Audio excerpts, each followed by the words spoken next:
So I believe our next session is going to be a recording, as unfortunately our speaker is not able to make it.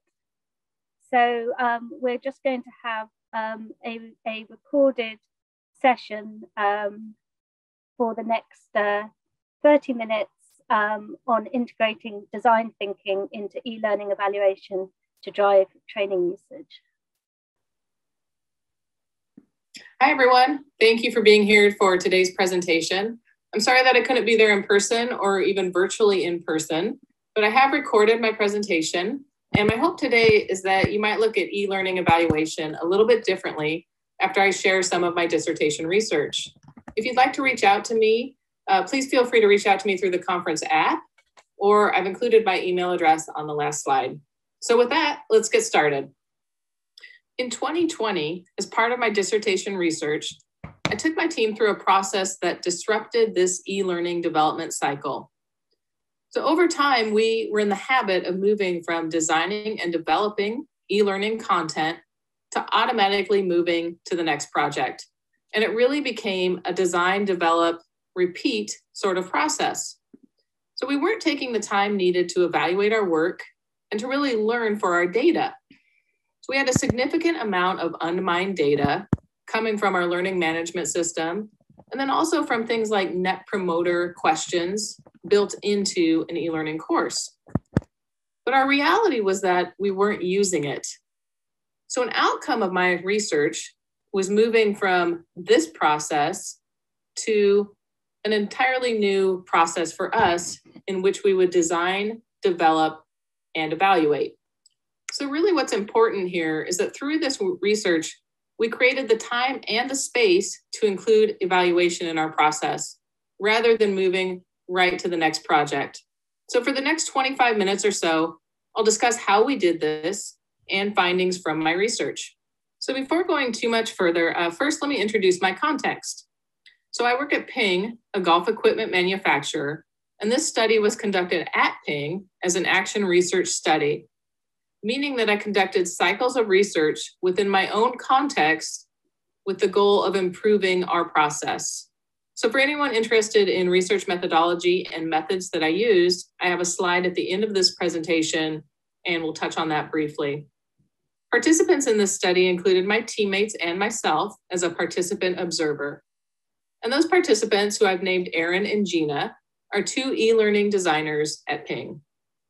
In my role at Ping, I lead online account training. So this is training for anyone who resells Ping golf equipment. It's not employees and it's not consumers. So these accounts could be anyone at your local golf course or a big box store like Dick's Sporting Goods who's reselling Ping equipment. And some of the training that we provide includes product knowledge, brand awareness, or how to fit Ping golf clubs. The purpose of this study was to increase microlearning training module usage and completions by 10 to 15% over a 30-day period by including evaluation in the design and development of a new microlearning module. So why was a microlearning module and its usage my focus? Through cycles of action research, I learned that these modules had a lower usage and completion rate when compared to traditional modules within the first 30 days of their release. So there's actually a 45% greater usage of traditional modules. And I've named these microlearning and traditional to help distinguish them. But a microlearning module is anything that's lasting 3 to 5 minutes and really focuses on one topic. Where a traditional module for us has about a 15-minute seat time or a little bit longer and focuses on multiple topics. So I found that there was greater usage of these traditional modules, and it piqued my interest because they do take more time and they take someone away from their primary job. And so I wondered why the microlearning modules weren't gaining as much attention, particularly within the first 30 days of release. So I looked at the time interval trends of 30, 60, and 90 days and found that module completions typically grow over time, which I think is common sense as people are entering an LMS or maybe trying different courses out. But it was interesting to me because starting at that 30 days is really important for continued growth. So the more that we could do to impact that initial usage would help our long-term growth. So the next question was really, how can we improve this micro-learning module usage? And this coincided with the understanding that something was missing from our process. We were not evaluating our performance or our courses that we had previously designed to really learn from them and to then use that information to design and develop a new course. And this was really the genesis of developing Eva, our evaluation tool, which is embedded in our dashboard. And you can see that here. So this simple tool was developed through 3 design thinking sessions, and then we made it highly visible in this dashboard. So here you can see the Eva Evaluation Tool as it's been expanded on our dashboard. And this tool is a data-driven website using data from our learning management system and an API. So what was interesting was that we built this tool through a 3-part design thinking session. In the first session, we brainstormed all possible evaluation metrics, whether they were easy to get to or not. So anything that we thought would be helpful was included. And we were really intentional about not assessing our own ideas and just putting them out there. So in the second session, we reduced the number of brainstormed ideas. And then in the third, we defined our metrics and what indicated a good performance. So here you can see it just very simple visuals at a glance. We include a percentage that compares our newest module's performance to a baseline. And we can see in the arrows if something improved or if it needed our attention. So very simple, looking at percentages, using some color coding and shape to help us understand if we could learn and improve something in our new module's design. Now, it's important to point out that we don't have direct access to our learners because they work at our accounts. So this tool really provides a way that we can empathize with them and indirectly collect their feedback on our performance. So for example, if we see that very few accounts took a course, we can kind of understand that something happened there, and we can use that information to make some kind of change for our new design. And this tool really was the innovation for this study. So we took the tool and applied it to data from 2 of our previous microlearning modules, and we did that individually. And then we used that information to guide the development of a new module. So here's an example of applying that tool and seeing how things changed. And again, this is within the first 30 days of a module's release, compared to a baseline of earlier microlearning modules. So you can see that some areas were better when compared to the baseline, and some areas were worse than the baseline. And so this really focused our attention in these particular areas. So for example, on the 4th metric from the left, we can see that our opinion data went down just a little bit. So this was an important area for us to focus on and really look at some of our data and to try to understand what were our learners saying, because our learners within the LMS can rate our courses and they can also review it. So we looked at that open-ended information from their comments and tried to use that information to influence how we designed and developed our new module. So very briefly, I just want to revisit the purpose of this study. Increase microlearning training module usage and completions by 10 to 15% over a 30-day period by including evaluation in the design and development of a new microlearning module. So now you know that to do this and to include evaluation, we developed our tool called Eva and then applied it to previous modules and used that information to help with the design and development of our new microlearning module. So was this purpose met? Well, the answer is yes and no. So the new module, following our use of Eva, performed better than one prior module and slightly worse than another module. So additionally, you can see here that compared to all previous modules, we also saw a very nice increase in usage of the new module within the first 30 days of its release. Now, internal validity was a concern in this study because many variables can affect completion numbers. If it's the content that someone's interested in, maybe it's the timing of a module's release, maybe someone left their job. So all of these variables influence completion numbers, and this was a consideration of this study. However, the evaluation tool gave us ideas and prompted things to add to the new module that we might not have done without that tool. But this is really the only half of the interesting part, I think, of this study. So what was really more interesting to me as a manager of this team was the unintended consequences of this research. So a couple of years ago, my team and I attended a conference where data was a significant focus of the program. And there was a lot of conversation about examining data and using it to make decisions and just how much data is out in the world. So a big question for me was, why weren't we using our own data? Because we had all had this experience of attending this conference. And so what I really learned through this research was that this team did not know how to use the data we were collecting. So it was going unmined. And initially this was, I think, a frustration for me that we were collecting all of this information. We were asking questions like, did you enjoy this content? Would you recommend it to a colleague?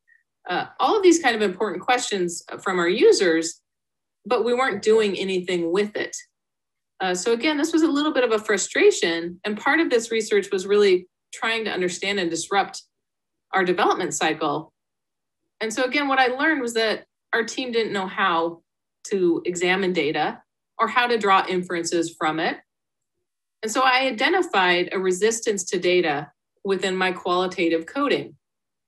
And this was evident in interviews with both Erin and Gina, my two participants. And so there was this focus on drawing the wrong conclusions from the data. And this occurred multiple times and from both participants. And so this was a really eye-opening moment for me, that I finally kind of understood that, wow, we know and understand that we should look at data, but we're almost afraid to draw interpretations from it because they could be, quote unquote, wrong. And during the course of this research, I reiterated to the team, that we were not drawing wrong conclusions. We were trying to leverage the data to understand our own performance and to see if we should make adjustments. And to me, this is kind of a playground. There's no necessarily right or wrong answer. It's a test and a retest sort of experiment within our own design and development. So the other interesting thing from qualitative coding that I identified was there was a desire to be more data and evaluation driven. Both participants recognized the importance of data and examining it and trying to be more data driven in decision making. So based on this research, I think there's a really significant gap between knowing what we should be doing and really knowing how to do it. So now that I've identified this fear or resistance to data and fear of kind of how to use data to make decisions or concerns about drawing the wrong conclusions, what changed over the course of this study? Well, one thing that changed was our relationship to data and using it to make informed decisions. So here Erin says, I think it's important, and this is regarding evaluation, and the tool helps. So because it's a different perspective we didn't have before, which is always useful, it's kind of like working on a project with somebody, and then you get somebody outside who looks at it from a different perspective. I feel like it's seeing the data from a different perspective than what we had in the past. And it's really that last part that's important for me, because this is someone who very rarely looked at any information about a module. He would design and develop and then repeat. So this really kind of changed his thinking about the importance of evaluation. So what really changed here was the process that I took my team through to create the evaluation tool. This truly influenced our perceptions around data. So during that process, the team chose the metrics to measure, we defined them, and we said how they would be used. So the entire process really created a sense of ownership around the data. And that was something that I noted in my researcher journal, which was also one of my methods. I said there's a strong sense of ownership of EVA, and that it was built for the team and by the team. So there was a sense of ownership, but there was also a sense of understanding because we spoke about each of these metrics that we were considering. We talked through them and what they meant and how they could even be used to make a decision in a new module. So really we created an entire conversation around evaluation and data that we had never had before. So Erin suggested that the evaluation tool provided a new lens and allowed time for reflection. And this is a really key point, is creating this time and space for reflection. And so today there's a desire to continue using the tool, and there's quite a bit less uncertainty around data and evaluation. So here Gina says, I think the fact that we are starting to do this now, we're really closing that out. It's a full circle now. It's forcing us now. And I like the idea because it's too easy just to go, oh, look, we did this one. Let's jump on to the next one. And as I mentioned earlier, this was a real problem for us, that we would design a course, develop it, and then just move on to the next project. So our organization values continuous learning, and we were not really demonstrating that organizational value. Because we were missing evaluation, we were missing all of the opportunities to improve our own work and to demonstrate our impact by increasing completions or increasing the response to our modules. So Gina recognized that we can evaluate our work before moving to the next project, and that it's a valuable part of our process. Now, Gina has, of course, prior experience, and she mentioned very early in the research that this is not a ping problem. It's not a problem within our own team, that she has seen it everywhere she's worked, that evaluation is often missing from e-learning development. So it was really important for us and for her to close that loop and to say, yes, we can take the time to design and develop, and we can be really intentional about it. So one of the outcomes of this was that overall, our development process for the team really became more thoughtful, attentive, and reflective. So we can reframe this conversation in terms of the theoretical perspectives guiding the research. And I included this towards the end because I think it's really interesting to see how the foundation of these theories and perspectives came together and how the research really kind of followed. So I used constructivist learning theory, design thinking, and evaluation and dashboards in this study.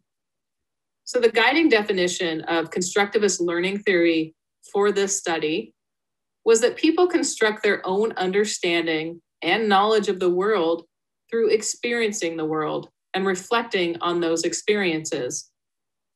So part of this was focusing on social constructivism with the idea that evaluation is a team experience. So rather than sending individuals out to evaluate a course, we really created a conversation around it as a team experience. And that allowed us to create more meaning.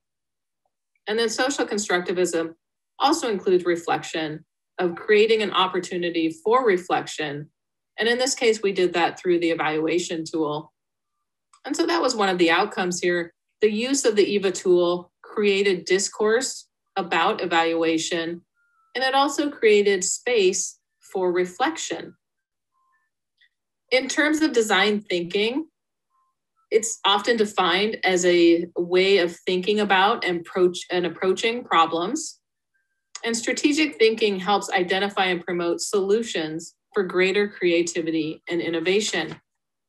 For this study, I followed the D-School model, which is Stanford's model of empathize, define, ideate, prototype, and test. And here I can really see the power of design thinking in this study. So we incorporated it in the development of Eva, and that's what helped create a sense of ownership around the tool. So there's an intention also to continue using the tool and incorporating evaluation in the team's process. Through this research, I think one of the really interesting parts of our interview conversations was just the idea that the team wanted to continue iterating on the tool itself. They wanted to continue adding design elements or adding more information or more metrics. So that really showed me that there was an investment in what we were doing. And then lastly, evaluation and dashboards. Dashboards provide a great way to visualize data. And some of the benefits from the research, dashboards offer more consistency. They allow for monitoring performance. They increase transparency and accountability. And they also offer a focus on the future. And I think an interesting part that kind of coincides, of course, with constructivist learning theory is that dashboards provide a space for reflection. They put information out there that's very visible and then give a space and a time to reflect on it. So, and that's what I found in our research as well, was that evaluation metrics were more visible and useful. So here Aaron says, but it's a visibility of different aspects that I didn't really have before. And earlier I noted that Aaron was one who really did not look at data very often. And part of that was that there was a barrier there. So he would have had to go into the learning management system, and he is much more on the design and development side. So there's already a little bit of a barrier there of accessing the data.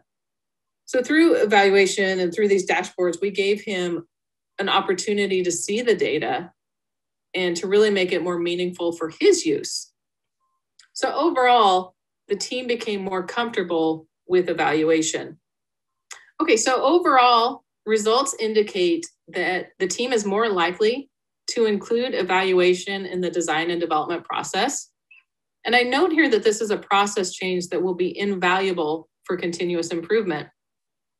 And so this is gratifying on a couple of different levels. As a manager, I really value that our team will be using data and using it to make informed decisions about the design and development of new modules. And I think there are a couple of benefits to this. First is our own self-improvement and making our skills better. And then also putting out a better product. So our learners are going to benefit from us including evaluation in our process. And then as a researcher, and particularly using action research, I think we laid an interesting foundation for future research. So as I mentioned, action research uses cycles of research. So beyond this dissertation research, we can continue to iterate on that tool and continue to do testing and really find out what works for our team and how we can continue to learn.